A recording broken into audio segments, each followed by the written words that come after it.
Economic Council, an essential organ for consultation between the two levels of government. On or around 20th September 2024, His Excellency Rigathi Gachagua, recklessly, unmindful of the high calling and dignified status of the office of the Deputy President of the Republic, unlawfully interfered with the running of Nairobi City County Government by holding a public rally in which he incited citizens against lawful directives of the Nairobi City County Government on the planning and relocation of markets. Further, His Excellency Rigathi Gachagua publicly disparaged the leadership of the Nairobi City County Government and its decisions. Moreover, His Excellency Rigathi Gachagua has interfered with the proper discharge of county government's constitutional functions regarding alcohol control and regulation.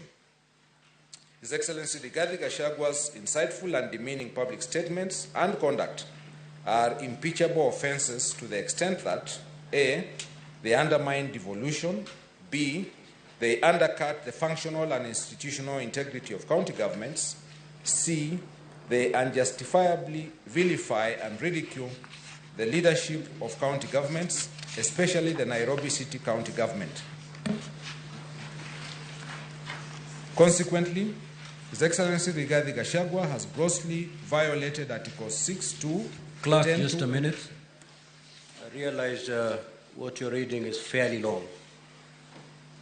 His Excellency the Deputy President, if you may will, you may sit, and when taking the plea, you may stand. No, Mr. Speaker, let me stand. You may proceed, Clerk. I repeat, consequently, His Excellency Rigathi Gachagua grossly violated Articles 6.2, 10.2a, 174, 186.1 and 189.1 of the Constitution, as read with the fourth schedule to the Constitution. Your Excellency Rigathi Gachagua, how do you plead to ground 3, guilty or not guilty? Not guilty. Ground 4, gross violation of Article 161 of the Constitution, that is, undermining the institutional and decisional independence of judges. Article 161 of the Constitution provides that the judiciary shall be subject only to this Constitution and the law, and shall not be subject to the control or direction of any person or authority. Many international law instruments, treaties, and principles require the guarantee of the judiciary's independence and require all government officers and institutions to respect and observe it.